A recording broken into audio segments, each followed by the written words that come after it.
Folks, Happy Chaos is here. You can now play him if you have the season pass for Guilty Gear Strive, and something a lot of people are saying is, wow, this is a very tricky and complicated character to play. I mean, he's got like multiple stances that you have to deal with. He's got not one, but two resources that he has to manage, two special bars that other characters don't have above his super bar. And his special moves are really bizarre too. None of his special moves actually hit the opponent. They're just various like stances and setups and stuff like that. The only real combo ender he has is firing the gun, which again is tied to 2 meters, so you can't use it as much as you would like. So yeah, I think he's a very hard character to play, but I'm here to help you. If you're like me and you want to make this character work online and bully people, I'm going to give you 5 tips to help you get there if you're starting out with Happy Chaos. And then I'm going to show you some very hype matches that I had with the character so you can see what he looks like in action. But first, I'm going to hit you with the 5 tips for day 1 Happy Chaos and how to bully people with it. Guys, real quick, I want to talk about the sponsor for this video, which is Boxu. Boxu is a Japanese snack box subscription service that sends authentic Japanese snacks straight to your door. But not only do they deliver delicious snacks and candy from Japan to you, they might deliver you from your house to Japan. Boxu is currently running a free tickets to Japan giveaway where all new and current subscribers before the end of December are entered to win a pair of tickets to Japan. You guys know I've been working with Boxu for a while now, and the reason for that is I really do believe they have a great product. The snacks in these boxes really do hit every single time, including Boxu exclusives that you actually can't get anywhere else. And if there's anyone out there who hasn't done all their holiday shopping yet, not that I'm saying I'm in that situation, but you know, hypothetically, these awesome themed boxes from Boxu really do make a great gift. So make sure you act fast, sign up between now and the end of December so you can get your own Boxu and get entered into their contest for free tickets to Japan. Use the link in the description to pick up your subscription. The details and terms and conditions for the contest can be found there as well. Check it out. And again, thank you so much to Boxu for helping support my channel for all this time. Okay, so first up, I just wanted to hit you guys with a B&B combo, your bread and butter combo that is kind of what you should go for in most situations. There's a lot of these floating around, but this is the one that I found that's pretty easy, pretty straightforward, and it works on every character. So this is what the combo is going to look like. I'm going to put the notation down in the description, but it's basically like that, pretty simple. And what is really good about this is it leaves you with quite a few options of how to end it after you connect with that gunshot. So your first option is going to be a wall break. If you're close-ish to the wall, you can do that. Break the wall, get a bunch of meter, and this automatically puts away your gun and starts recharging your energy meter, so that's useful as well. If you're far away from the wall, or if you just don't feel like breaking the wall, you can cancel this into focus, and then get the gun back out, and then you can kind of spam these heavy shots to annoy the opponent, keep them far away, do a bunch of chip damage. Or also, this is another big one, you can end this with super.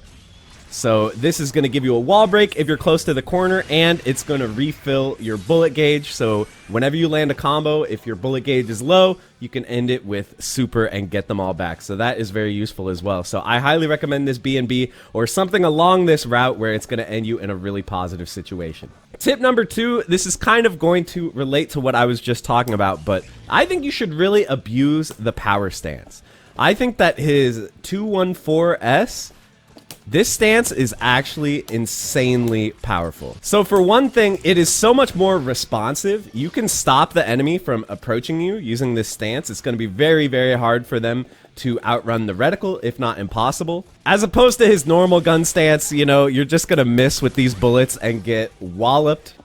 Even if you hit them with this sort of orb, you know, a lot of times your bullets are still going to miss anyway. It's just not that accurate. But if you're in the power stance, your bullets all of a sudden become like really crazy and a powerful keep away tool.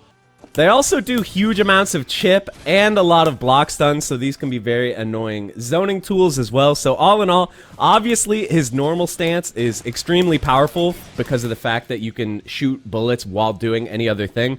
But I think if you are more of like a keep away, run away type of player, using the power stance is extremely effective.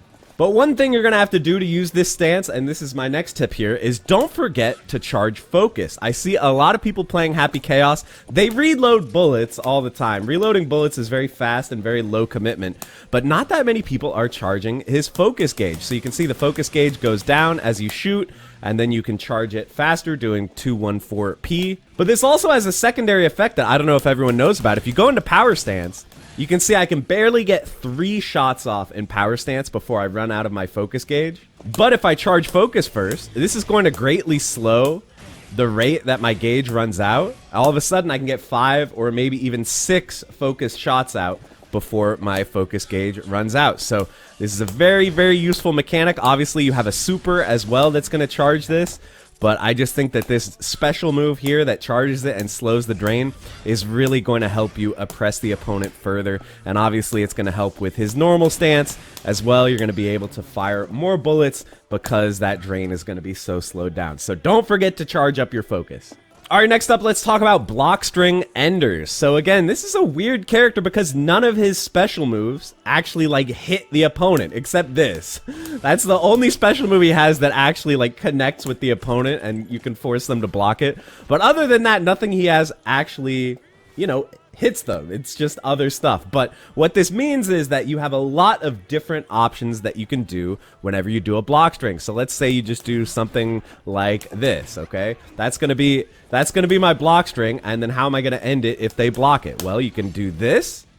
You can get your clone out, which is generally gonna give you a good opportunity to charge focus, get your bullets back, or punish them if they try to press buttons. After you do this, you can go up and punish them with like 5M or 6M, really good whiff punish tools.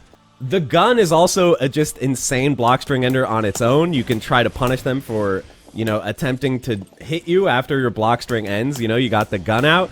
And obviously his curse can be a very useful block string ender as well. The fact that he sort of moves back when he does it is very useful, and it's unblockable. It doesn't actually hit them. It doesn't cause hit stun or block stun, but it is unblockable. So you can get this curse up, and then your bullets are going to become a little bit more threatening while you have this because his aim is improved. So really just try not to be predictable. Don't do the same thing over and over with this character. You're definitely going to have to mix up your approaches and come up with new and exciting ways to keep their opponent on their toes because he is such a tricky character. And then the final one here, I'm going to say, don't forget to utilize cross-ups. I think Happy Chaos has some of the most potent cross-ups in the game. First of all, his jump D is one of these bizarre Iori taco kick moves. So you can cross up extremely well with that move. But also just the gun is an extremely good cross-up tool as well. It's like hit front, then hit back. Like you can do such crazy cross-ups with this. Also, everybody already knows, I'm sure, that combined with his roll, you can cross them up very well as well that way. So you can mix up the opponent extremely well. I think a lot of people thought, you know, he's a character who has a gun. He's probably going to be like a zoner. You're probably just going to want to be full screen. But that's not necessarily the case. I think he is extremely effective when he gets in the opponent's face as well. And I think that you can really be tricky and hard to block with him, so I would highly recommend. Don't forget to be aggressive. Don't forget to keep mixing the opponent up, and whenever you get a good hit, you can go into a nice B&B, and then maybe go back into a more mid-game style where you're pressuring them with the heavy shot. So those are going to be my 5 tips for you. Hopefully you found these helpful. I know it might seem a little basic, but keep in mind this is day 1. The character just came out, so he has not been completely solved yet. It's going to take us some time, especially since he is such a complicated character to play. So hopefully that helped you out. And now I'm going to show you guys some matches that I thought were really, really fun, really hype. I had an absolute blast playing this character, and I hope you have fun watching it. So stick around for that. As always, thank you guys so much for watching.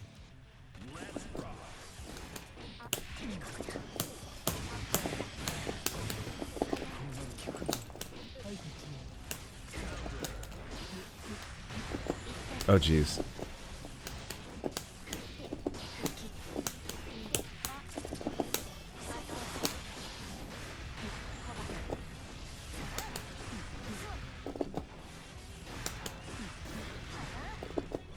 Why is he not throwing swords?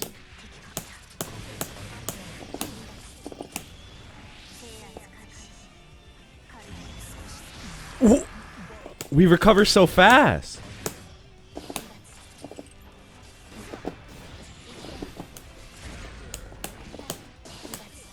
Oh no! Put it away. You got no bullets!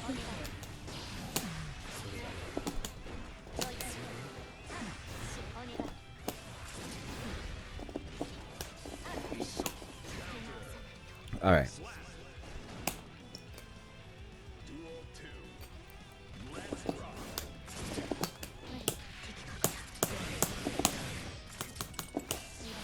Jesus.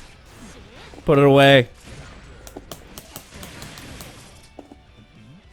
No!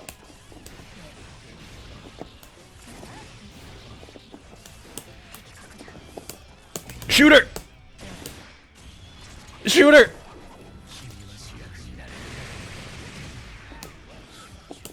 Shoot her! Yes! Reload! Shoot her! It's really happening for me. No, I don't believe any of his supers are invincible, but I could be wrong. The one where he, like, recovers meter, that might have invincibility frames, but... That's right. Yo, Slice Silky... Whoa, 10 gifted?! Thank you so much, bro. What did I do to deserve this?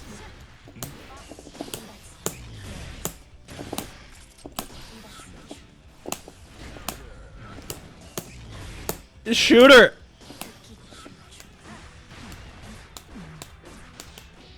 Bro, I'm feeling this character now. Now that I'm just abusing the slow stance. Oh, I need to convert off that. Oh, God.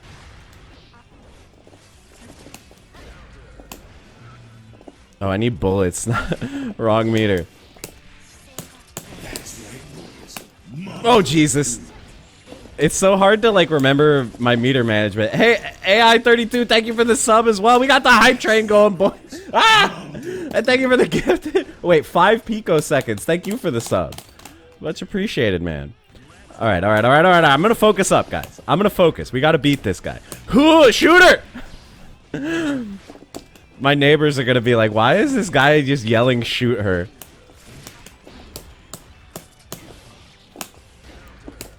Shoot her!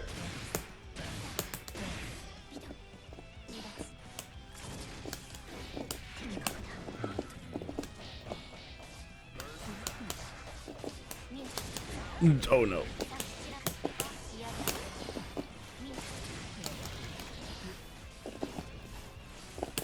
Shoot her! Oh, I'm the one getting shot now.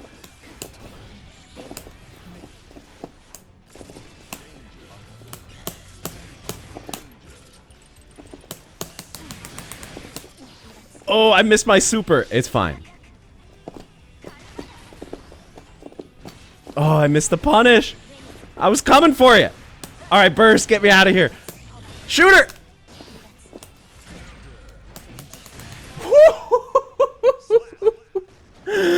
Oh, I'm slick with it. Guys, I'm feeling myself way too much. This is like the first rounds I've ever won with this character, and I'm feeling myself way too much. How am I liking Chaos? He seems like he has a lot of depth.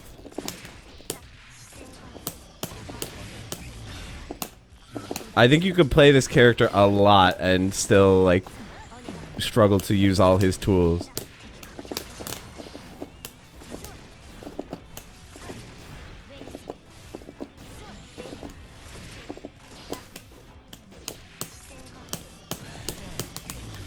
Ooh. I'm gonna need some bullets. It actually is a little bit nuts how quickly you can reload and then go back to blocking. There's like no delay, so reload is very, very safe.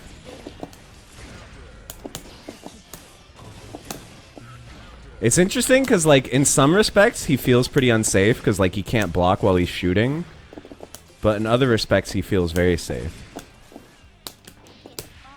Okay, we didn't have any bullets, but that still killed. Though I think he needs both gauges. Well, like, if they just, like, removed one altogether, he would be broken, right? Like, he needs both to be balanced in his current state. But if they were to like rebalance him so that he only has 1 gauge, I don't know, I probably wouldn't complain.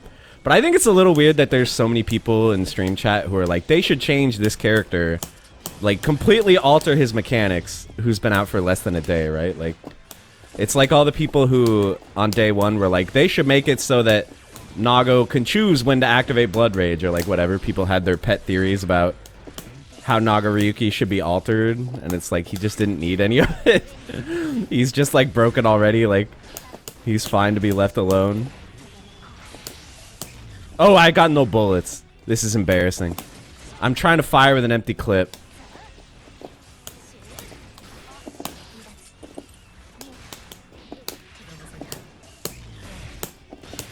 No! Super? Oh, jeez. Listen, it's worth it, okay? Now you got no swords, okay? Listen, I'm gonna gatekeep you. You don't get your swords.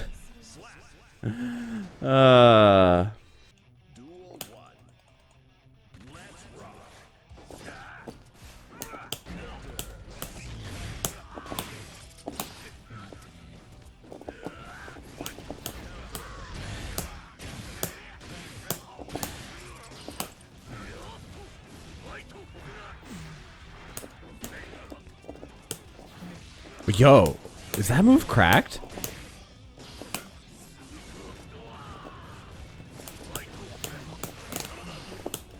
Whew!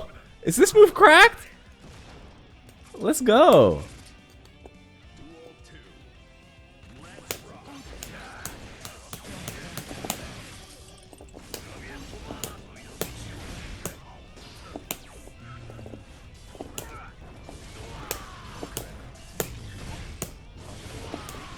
Oh my god. Okay, that move does not care about my clone. Good to know.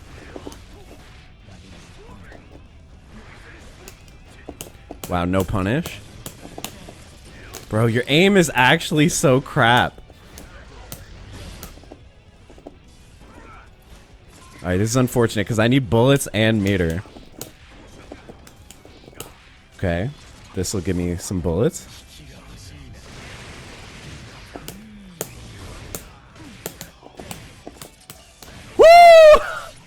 Oh, that was so sick.